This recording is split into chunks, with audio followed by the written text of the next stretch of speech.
तो friends, welcome to quick revision point. My name is Raksha Srivastava. Friends, आज हम हिंदी में कंटेंट प्लस पेडागोजी को समझेंगे, जो कि फ्रेंड एग्ज़ाम के लिए इम्पॉर्टेंट है हिंदी में। तो चलिए स्टार्ट करते हैं। पहले गद्यांश है फ्रेंड। गद्यांश में हम लोग क्वेश्चन पे पहले आते हैं। क्वेश्चन से, भारत से सटे समुद्र में कितने द्वीप हैं? तो भारत से सटे समुद्र में कितने द्वीप हैं?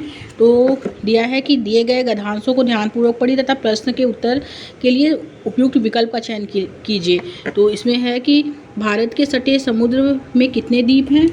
तो भारत में लगे समुद्र में 500 से अधिक द्वीप हैं। ओके, तो राइट आंसर जो होगा 500 से अधिक द्वीप हैं। तो इसमें किस ऑप्शन में दिया है? भारत से सटे समुद्र में कितने द्वीप है? तो केवल 500, 500 से कम, 500 से अधिक एंड 5000 से अधिक। तो 500 से अधिक द्वीप हैं। तो राइट आंसर सी हो जाएगा। आगे देखते हैं, चावरा द्वीप किस द्वीप समूह से संबंधित है? तो आगे देखते हैं, चावरा द्वीप कहाँ है? चावरा द्वीप तो अंडमान निकोबार द्वीप समूह का एक छोटा किंतु अत्यंत खूबसूरत द्वीप है, वो है चावरा द्वीप। ओके, तो अंडमान निकोबार द्वीप समूह से है।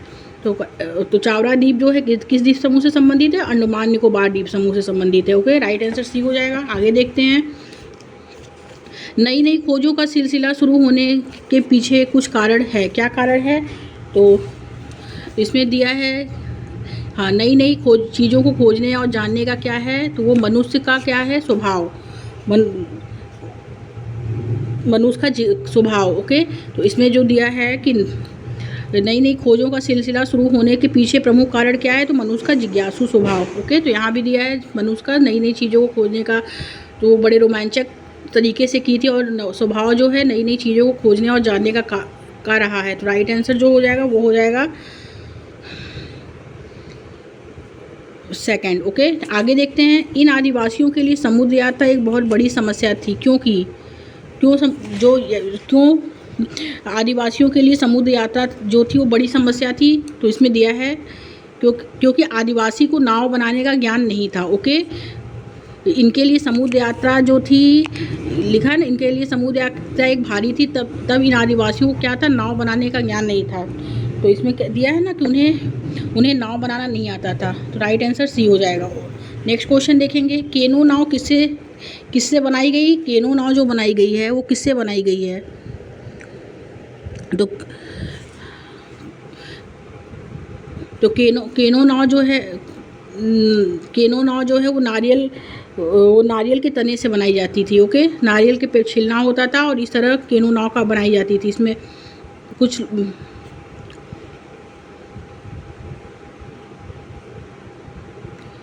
नारियल के उखाड़ कर उसे छिलना होता था और तरह तरह से काटा और उसका आकार बनाया जाता था। पानी पे तैरकर शुरू करना होता था। और केनो नाव जो है वो किससे बनाई जाती थी? तो वो नारियल के तने से बनाई जाती थी। तो करेक्ट आंसर बी हो जाएगा। आगे देखते हैं, निम्न में से विशेषण विशेष का उदाहरण नहीं है। ए है छोटी नाव, बी है कुछ लोग, सी है नई चीज़ एंड डी है खूब प्रश्न। तो निम्न में से विशेषण विशेष जो है वो है खूब प्रश्न। ओके, आगे देखते हैं, निम्न में से समूह से भिन्न कौन सा है? तो दीप, विद्वान और द्विज, ये जो है ये समूह में है, बट देना जो है वो समूह से भिन्न है। ओके, करेक्ट आंसर डी हो जाएगा। समुद्र का पर्यायवाची शब्द क्या होता है? तो समुद्र का पर्यायवाची जो है वो जल्दी होता है। ए ऑप्शन करेक्ट हो जाएगा। आगे देखेंगे, कई दिमाग सक्रिय हो उठे, अर्थ के आधार पर वाक्य भेद बताइए। एक है विधानवाचक, बी है संकेतवाचक, सी है इच्छावाचक एंड डी है विस्मयादिवाचक। तो कई दिमाग सक्रिय हो उठे वो क्या है? वो विधानवाचक वाक्य है। करेक्ट आंसर ए हो जाएगा। अब आएंगे प्रश्न, निर्देश दिया है कि प्रश्न 100 से 105 तक दिए गए काव्यांशों को ध्यानपूर्वक पढ़िए तथा पूछे गए प्रश्न के उत्तर के लिए सबसे उपयुक्त विकल्प का चयन कीजिए। ओके, तो पहले काव्यांश पढ़ते हैं। जला अस्थियाँ बारी बारी, छिटकाई जिसने चिंगारी, जो चढ़ गया पुरवेदी पर, लिए बिना गर्दन का मोल, कलम आज उनकी जय बोल, जो अगणित लघु द्वीप हमारे तूफानों में एक किनारे, जल जल कर बुझ गए किसी दिन, मांगा नहीं इसने मुंह खोल, कलम आज उनकी जय बोल। तो यह कविता किन लोगों को समर्पित है? ए है जय बोलने वालों को, बी है लेखक और कवियों को, सी है मातृभूमि हेतु प्राण की आहुति देने वालों को एंड डी है मातृभूमि हेतु धन दौलत कमाने वालों को। तो यहाँ क्या है? कविता जो है कि जला अस्थियाँ बारी बारी, छिटकाई जिनसे चिंगारी, जो चढ़ गए पुरवेदी पर, लिए वरदान गर्दन का मोल, तो कलम आज उनकी जय बोल। जो अगणित लघु द्वीप हमारे तूफानों में एक किनारे जलकर बुझ गए, किसी दिन मांगा नहीं स्नेह मुँह खोल, तो कलम आज उनकी जय बोल। यह जो है कविता, ये मातृभूमि हेतु प्राणों की आहुति देने वालों को है। ओके, तो राइट आंसर सी हो जाएगा। आगे देखते हैं, कविता में पूर्ववेदी से आशय क्या है। पूर्ववेदी क्या होता है, तो कविता में पूर्ववेदी से आशय जो है वो है बलिदान की वेदी। ओके, करेक्ट आंसर सी हो जाएगा। कविता की पंक्तियों में कौन सा भाव है, तो इसमें जो है वीरता का भाव है। बलिदानों को आहुति दे रहा है तो वीरता का भाव है। बी ऑप्शन राइट हो जाएगा। जल जल कर बुझ गए से क्या आशा है, तो जल जल कर बुझ गए, जल जल कर बुझ गए से जो आशय है वो है इसमें दीपों का जलकर बुझ जाना। सेकंड है कष्ट सहकर वीर गति को प्राप्त करना, और कष्ट सहकर स्वतंत्र हो जाना, तूफानों से दियों का बुझ जाना। तो जलकर बुझ गए से आशय जो है कष्ट सहकर वीर गति को प्राप्त करना। करेक्ट आंसर बी हो जाएगा। आगे, समूह से भिन्न शब्द जो है वो है डोर। बोल मोल खोल सही, डोर जो है वो समूह से भिन्न है।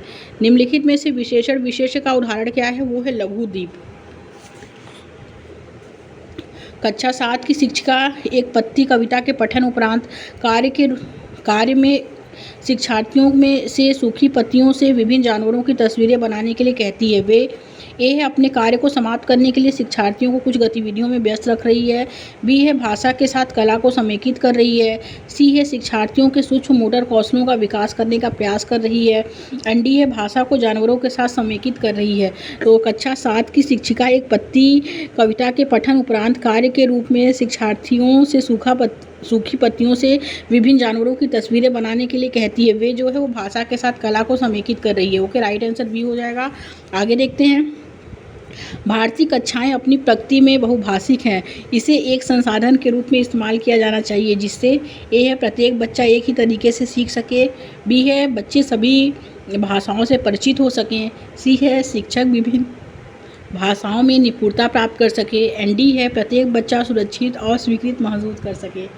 तो भारतीय भाषाएं अपनी प्रकृति में बहुभाषिक हैं, इसे एक संसाधन के रूप में इस्तेमाल किया जाना चाहिए, जिससे जो है प्रत्येक बच्चा क्या हो सके, सुरक्षित और स्वीकृत महसूस कर सके। ओके, राइट आंसर डी हो जाएगा। आगे देखेंगे, गहन पठन आधारित होता है। गहन पठन रणनीति पर बल देती है। वो किस पे बल देती है, ए है आनंद के लिए पाठ्य वस्तु बनाना।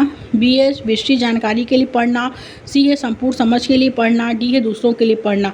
तो गहन पठन जो रणनीति है वो जो है विस्तृत जानकारी के पढ़ने पर बल देती है। राइट आंसर बी हो जाएगा।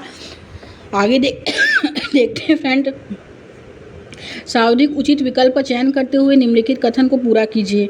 उदीयमान पाठक के लिए चित्र पठन एक मूल्यवान संसाधन हो सकता है, क्योंकि यह महत्वपूर्ण संकेत उपलब्ध कराता है कि कहानी में क्या हो रहा है। ओके, राइट आंसर ए हो जाएगा। आगे देखते हैं, एक प्रभावी अनुच्छेद लेखन में शामिल है। क्या शामिल है, ए है सुपाठ एवं अच्छी लिखावट। बी है विषय वस्तु में कठिन शब्द। एंड सी है विचार प्रस्तुति एवं सुसंगता। एंड डी है शिक्षार्थी को शामिल करने के लिए अलंकारिक भाषा। तो एक प्रभावी अनुच्छेद लेखन में शामिल जो है वो है विचार प्रस्तुति एवं सुसंगतता। राइट आंसर सी हो जाएगा। आगे देखते हैं, छोटे बच्चे किसी भी सतह पर पेंसिल या मोमी रंगों को आगे पीछे घुमाना पसंद करते हैं। यह क्या कहलाता है, तो यह जो कहलाता है आड़ी तिरछी रेखाएं कहलाता है। समग्र भाषा से तात्पर्य क्या है, ए है शब्दों को अक्षरों में तोड़ना और अक्षरों का संयोजन। बी है अक्षर ध्वनि संबंध स्थापित करना। सी है शब्दों को भाषा के समग्र टुकड़ों के रूप में समझना। डी है ध्वनि विज्ञान पर ध्यान केंद्रित करना। तो समग्र भाषा से तात्पर्य जो है वो है शब्दों को भाषा के समग्र टुकड़ों के रूप में समझना। सी ऑप्शन करेक्ट हो जाएगा। आगे देखेंगे, एक शिक्षिका लक्ष्य भाषा के शिक्षण के लिए बच्चों की मातृभाषा को अनुदेशन का माध्यम बनाती है। वे जो है व्याकरण अनुवाद पद्धति का प्रयोग कर रही है। राइट आंसर ए हो जाएगा। आगे देखते हैं, सुनना दूसरे व्यक्ति की मौखिक भाषा और गैर शाब्दिक संदेशों को फिल इन द ब्लैंक्स एवं अर्थ के प्रति समुचित तरीके से प्रतिक्रिया देने की योग्यता है। तो ये है याद रखने और समझने। बी है समझने और विश्लेषण करने। सी है परखने और विश्लेषण करने। एंड डी है परखने और संश्लेषित करने। तो सूचना दूसरे व्यक्ति की मौखिक भाषा और गैर शाब्दिक संदेशों को जो है वो समझने और विश्लेषण करने एवं अर्थ के प्रति समुचित तरीके से प्रतिक्रिया देने की योग्यता है। राइट आंसर बी हो जाएगा। आगे देखते हैं, भाषा सीखने में भाषाई निवेश को व्याख्यायित करने में कौन सी शब्दावली सर्वाधिक उपयोगी है? ए है देखभाल करने वालों का वाक्य, बी है बाल निर्देशित वाक्य, सी है शिशु निर्देशित वाक्य एंड डी है शुरुआती चरण में माँ और बच्चे का संप्रेषण। तो भाषा सीखने में भाषाई निवेश को व्याख्यायित करने में कौन सी शब्दावली सर्वाधिक उपयोगी है? वो है देखभाल करने वाले का वाक्य। राइट आंसर ए हो जाएगा। आगे देखेंगे, यदि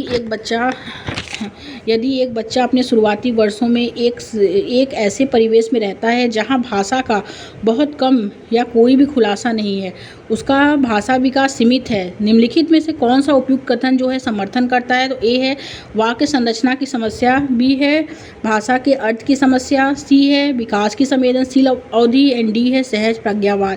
तो यदि एक बच्चा अपने शुरुआती वर्षों में एक ऐसे परिवेश में रहता है जहां भाषा का बहुत कम या कोई खुलासा नहीं है, तो उसका भाषा विकास सीमित है, निम्नलिखित में से कौन सा उपयुक्त कथन जो है वो समर्थन करता है? वो है विकास की संवेदनशील अवधि। राइट आंसर सी हो जाएगा। आगे देखते हैं, निम्नलिखित में से कौन सा पठन का उपकौशल नहीं है? तो ए है संबंध बनाना, बी है अनुमान लगाना, सी है लिपिबद्ध करना एंड डी है अवबोधन। तो कौन सा पठन का उपकौशल नहीं है? तो वो है लिपिबद्ध करना। राइट आंसर सी हो जाएगा। आगे देखते हैं, एक शिक्षक इस बात में विश्वास करता है कि शिक्षार्थियों को अधिकाधिक बोधगम्य निवेश दिए जाने चाहिए क्योंकि यह भाषा अर्जन को सुगम बनाता है। शिक्षक का यह विश्वास से संबंधित है। ए है वाइगोस्की का सामाजिक सांस्कृतिक सिद्धांत, बी है पियाजे का संज्ञानात्मक विकास का सिद्धांत, सी है स्किनर का व्यवहारवाद का सिद्धांत एंड डी है स्टेफन क्रेशन का भाषा अर्जन का सिद्धांत।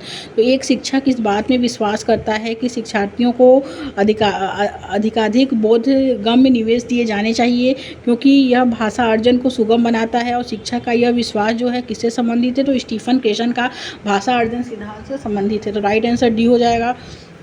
आगे देखेंगे, निम्नलिखित में कौन सा निर्माणवादी कक्षा कक्ष का उदाहरण है? ए है बच्चे समूह में परस्पर बातचीत कर रहे हैं और कक्षा में थोड़ा सा शोरगुल हो गया है, बी है बच्चे बोर्ड पर लिखे उत्तरों को सुंदर लिखावट में लिख रहे हैं, सी है शिक्षार्थी शिक्षक की बातों को बहुत ध्यान से सुन रहे हैं एंड डी है शिक्षार्थी को अनुभवी शिक्षकों द्वारा बढ़ाया जाता है। तो कौन सा निर्माणवादी कक्षा कक्ष का उदाहरण है? तो वो है बच्चे समूह में परस्पर बातचीत कर रहे हैं और कक्षा में थोड़ा सा शोरगुल हो गया है। ओके, राइट आंसर ये हो जाएगा। आगे देखेंगे, नेक्स्ट लास्ट क्वेश्चन है, भाषा का विचार सापेक्ष रूप से इस विचार से समर्थित है कि ए है भाषा हमारे चिंतन और प्रत्यक्षण के निर्धारण की अपेक्षा मनन करती है, बी है भाषा और संस्कृति अलग और स्वतंत्र है, सी है हम दुनिया के बारे में जिस तरह से चिंतन करते हैं और देखते हैं भाषा उसका निर्धारण करती है एंड डी है विचारों को आकार देने में भाषा की कोई भूमिका नहीं है। तो भाषा का विचार जो है वो सापेक्ष रूप से विचार से समर्थित है कि भाषा जो होता है वो हमारे चिंतन और प्रत्यक्षण के निर्धारण की अपेक्षा क्या करती है? मनन करती है। ओके, राइट आंसर ए हो जाएगा फ्रेंड्स। Thank you friends.